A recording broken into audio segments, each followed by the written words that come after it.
সালে সকলে তো শর্ট ভিডিও বানায়, বাট 90% মানুষই তাদের শর্ট ভিডিও ভাইরাল করতে পারে না, বিকজ তারা জানে না যে কখন শর্ট ভিডিও আপলোড করলে ভিডিও শর্ট ফিডে যায় এবং ভিডিওতে বেশি বেশি ভিউস আসে এবং ভিডিও ভাইরাল হয়। আর আদৌ কি শর্ট ভিডিও ভাইরাল করার পেছনে টাইম কোনো ম্যাটার করে কিনা, আর যদি ম্যাটার করে থাকে তাহলে কখন ভিডিও আপলোড করলে শর্ট ফিডে যাবে এবং ভাইরাল হবে, তাই দেখাবো আজকের ভিডিওতে। আর এর আগে হয়তো আপনি শর্ট ভিডিও আপলোড করার টাইম নিয়ে ইউটিউবে অনেক ভিডিও দেখছেন, বাট আপনার কোনো লাভই হয় না। বাট আমার বিশ্বাস আজকের ভিডিওতে যদি আপনি দেখেন তাহলে আপনাকে আর কোনো প্রকার শর্ট ভিডিও আপলোড করার টাইম নিয়ে ভিডিও দেখার প্রয়োজন নেই, বিকজ আজকের ভিডিওতে আমরা টোটালি আলোচনা করব কখন শর্ট ভিডিও আপলোড করা একেবারে পারফেক্ট হবে আপনার জন্য। সো বুঝতে পারতেছেন আজকের ভিডিওটা কতটা ইম্পর্টেন্ট হতে চলেছে, একটি মতো স্কিপ না করে ফুল ভিডিওটি দেখতেই থাকুন। সো আমি ইউটিউবে বেশ কিছু ভিডিও দেখলাম শর্ট ভিডিও আপলোড করার টাইম নিয়ে, আর সব ইউটিউবার কিন্তু প্রায় একই কথা বলতেছে। তারা সবাই বলতেছে প্রথমে আপনারা ওয়াইটি স্টুডিওটা ওপেন করবেন, ওপেন করার পর অ্যানালিটিক্সে যাবেন, অ্যানালিটিক্সে যাওয়ার পর এখান থেকে অডিয়েন্স ট্যাবে যাবেন, অডিয়েন্স ট্যাবে যাওয়ার পর আপনার এখানে দেখবেন যখন সবচেয়ে বেশি অডিয়েন্স এখানে অ্যাক্টিভ থাকবে আপনার, তখন আপনাকে ভিডিও আপলোড করতে বলবে। বাট আপনি যদি একটা নতুন ইউটিউবার হয় তাহলে আমি কখনোই আপনাকে সাজেস্ট করবো না এই টাইম দেখে ভিডিও আপলোড করতে,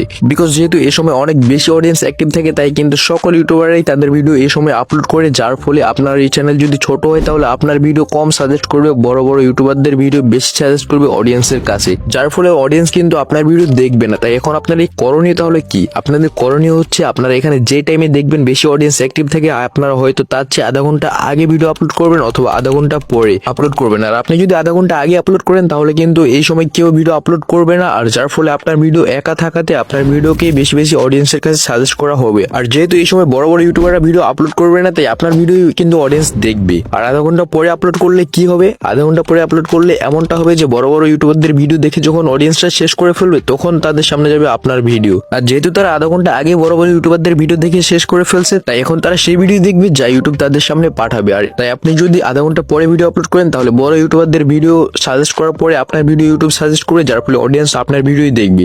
সো এটা তো ছিল একটা বেসিক রুলস। এখন আমরা একটু অ্যাডভান্সের দিকে যাব। সো অ্যাডভান্সে আমরা সপ্তাহকে দুই ভাগে ভাগ করছি। প্রথম ভাগে রয়েছে সোমবার থেকে বৃহস্পতিবার, আর দ্বিতীয় ভাগে রয়েছে শুক্রবার থেকে রবিবার। সো প্রথমে ফার্স্ট পার্টের আলোচনাই করে নিই আমরা। যেহেতু সোমবার থেকে বৃহস্পতিবার পর্যন্ত আমাদের স্কুল কলেজ অফিস সবকিছু খোলা থাকে, তাই আমাদের কিন্তু 10টার মধ্যে স্কুলে কলেজে অথবা অফিসে চলে যেতে হয়। তার এর আগে কিন্তু আমরা 3 ঘন্টা পাচ্ছি। 7টা থেকে 10টা পর্যন্ত কিন্তু মানুষ ঘুম থেকে উঠে এন্ড পরবর্তীতে তাদের ফোন নিয়ে বিভিন্ন ধরনের রিলস দেখে অথবা কাজ করে, আর যারা রিলস দেখে তারাই হচ্ছে আপনার টার্গেটেড অডিয়েন্স। তাই আপনি যদি সকালে ভিডিও আপলোড করতে চান সোমবার থেকে বৃহস্পতিবার পর্যন্ত, তাহলে এখানে আপনার টাইম হবে সকাল 7টা থেকে 8টা পর্যন্ত। আর যেহেতু দুপুরে আমাদের সকলের লাঞ্চ টাইম 12টা থেকে 2টার মধ্যে থাকে, তাই দুপুরে যদি আপনি ভিডিও আপলোড করতে চান তাহলে আপনি 12টা থেকে 1টার মধ্যে দুপুরে ভিডিও আপলোড করতে পারেন। দেন তারপরে চলে আসে বিকাল। যেহেতু আমাদের সকলের স্কুল কলেজ অথবা অফিস 5টার মধ্যেই ছুটি হয়ে যায়, তাই 5টার মধ্যে আমরা বাসায় গিয়ে 1 ঘন্টা রেস্ট করে, রেস্ট করার ফোনে রিলস দেখা শুরু করে দিই। তাই আপনি যদি সন্ধ্যা অথবা বিকেলের মধ্যে ভিডিও আপলোড করতে চান তাহলে এক্ষেত্রে আপনার টাইম হবে 6টা থেকে 8টার মধ্যে, বিকজ এই সময় সকলেই ফ্রি থাকি। তো সপ্তাহের প্রথম ভাগ শেষ, এখন আমাদের চলে আসে দ্বিতীয় ভাগ, যা হচ্ছে শুক্রবার থেকে রবিবার পর্যন্ত। শুক্রবার থেকে রবিবার পর্যন্ত কিন্তু আমাদের স্কুল কলেজ সহ সকল অফিস বন্ধ থাকে, তাই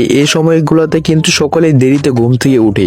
আর এই ক্ষেত্রে যদি আপনি সকালে ভিডিও আপলোড করতে চান তাহলে কিন্তু আপনার ভিডিও আপলোড করার আদর্শ টাইম হচ্ছে 9টা থেকে 11টার মধ্যে, বিকজ এই সময় কিন্তু আমার মতো যারা সিঙ্গেল আছে তারা সকলেই রিলস দেখাতেই ব্যস্ত থাকে। তারপর কিছুক্ষণ রিলস ভিডিও দেখার পরে কিন্তু আমরা অন্যান্য কাজ টাজ সেরে ফেলি এবং স্নানও করে ফেলি, যার ফলে আমাদের 2-3 ঘন্টা এখানে চলে যায়। আবার চলে আসে দুপুর টাইম। দুপুর টাইমে আমরা 1টা থেকে 4টার মধ্যে ফ্রি থাকি, সকলেই ফ্রি থাকে। তাই আপনি যদি দুপুরে ভিডিও আপলোড করতে চান তাহলে এখানে আপনার আদর্শ টাইম হবে 1টা থেকে 2টার মধ্যে। দেন কয়েক ঘন্টা ফোন চালানোর পর কিন্তু কেউ কেউ ঘুরতে যায়, আবার কেউ কেউ তাদের ফোন চার্জে দিতে ব্যস্ত থাকে। তারপরে কিন্তু এই সময়টা কিছুক্ষণ বিরতি থাকে, তারপরে আবার শুরু হয়ে যায় সন্ধ্যা 7টা থেকে 10টা পর্যন্ত সবাই মোবাইল চালানো। তাই আপনি যদি সন্ধ্যায় ভিডিও আপলোড করতে চান তাহলে এখানে আপনার আদর্শ টাইম হবে 7টা থেকে 8টার মধ্যে। আর যেহেতু এই ভিডিওটা একটু হার্ড ছিল তাই অনেকে হয়তো বুঝতে পারেনি, তারা আবারও ভিডিওটা দেখে নিন। আর এই টাইমগুলো চ্যানেলে ভিডিও ছাড়েন তাহলে আমি আশা করি আপনার ভিডিও শর্ট ফিডে যাবে পরবর্তীতে, যদি আপনার ভিডিওর কোয়ালিটি ভালো হয়। আর হ্যাঁ, আপনি যতই টাইম মেনে ভিডিও আপলোড করেন না কেন, আপনার ভিডিওর কোয়ালিটি যদি খারাপ হয় তাহলে কিন্তু কেউ আপনার ভিডিও দেখবে না। তাই আগে ভিডিওর কোয়ালিটি ঠিক করবেন, তারপরে এই টাইম মেনে ভিডিও আপলোড করবেন। আশা করি আপনার ভিডিও ভাইরাল হবেই। আর হ্যাঁ, টাইমের ফুল ফরম্যাটটা আমি আমার ডেসক্রিপশন বক্সে দিয়ে দেবো, ওখান থেকে আপনার চাইলে কপি করে আপনার নোট প্যাডে সেভ করে রাখতে পারেন, আর পরবর্তীতে এটা দেখেও আপনার ভিডিও আপলোড করতে পারেন। আর যারা কিনা শর্ট ভিডিও খোলার জন্য চ্যানেল আইডিয়া পাচ্ছেন না, তারা আমার এই ভিডিওতে দেখতে পারেন। এই ভিডিওতে আমি ইউটিউবে 2025 সালের সেরা 5টি শর্ট চ্যানেল আইডিয়া সম্পর্কে বলছি। তো দেখাতে হবে সেই ভিডিওতেই, বাট ভিডিওটি ভালো লাগলে একটা লাইক দিয়ে চ্যানেলটি সাবস্ক্রাইব করে ফেলুন।